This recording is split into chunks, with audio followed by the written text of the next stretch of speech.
For 10 years, we've been sending the United Nations detailed information about nearly 200 of their teachers, school principals, who were encouraging and promoting terrorism, who were sharing Nazi videos, pictures of Adolf Hitler, calling to slaughter Jews openly, slaughter Jews wherever you see them.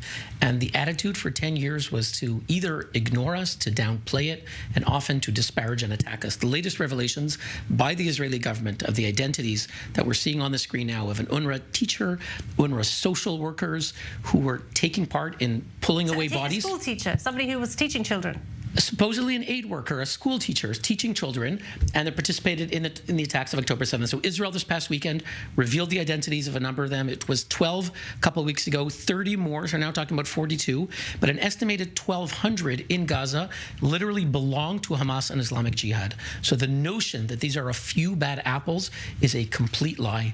The rot is systemic, and that's why we're holding a conference on Monday to replace UNRWA. Yes, we want to talk about that in a moment, but I want to talk about what happened in the Australian Senate, because, I mean, you would assume that people would want this information and would deal with it correctly, but actually one member of the Australian Senate chose to attack you and your organisation instead. Well, he actually is a senior official of the Foreign Ministry. His name is Mark Innes-Brown. He was testifying in the Senate, indeed, and rather than show what I think are Australian values of human rights and caring about aid having a certain integrity and going to the people who need it, Mark Innes-Brown, a senior foreign ministry official, by the way, a former Australian ambassador in Tehran for a number of years. He may have got what they call clientitis, where he went native, so to speak, and adopted the Islamic regime's approach rather than an Australian attitude. So he attacked us. He said that there are these organizations, he was referring clearly to us, are exaggerating. He said that our report circulated a photo that was false. This is a lie. Our report did not have a photo that he was talking about an alleged protest that never happened.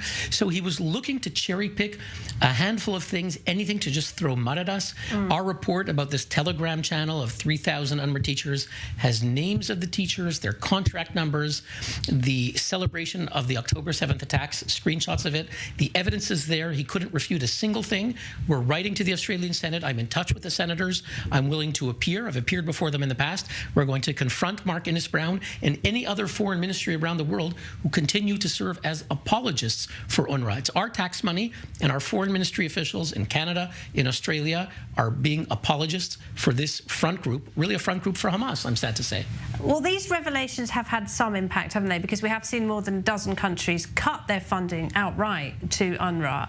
And last time I spoke to you, you said you weren't sure how permanent that would be. We had some comments from an American official who says, according to him, the American decision to cut the funding will be permanent. They won't be getting that money. I think these are significant remarks for our special envoy Ambassador David Satterfield. He was interviewed recently, and he said the sense that he reads bipartisan from the Congress is that they're not looking to reinstate funding for UNRWA. I think it's very significant. We may see, we're already seeing the United States signaling that other agencies, the World Food Program, UNDP, UNHCR, UNICEF, they'll be receiving U.S. funding and not UNRWA. And that really is a segue into the conference we're holding on Monday. Right.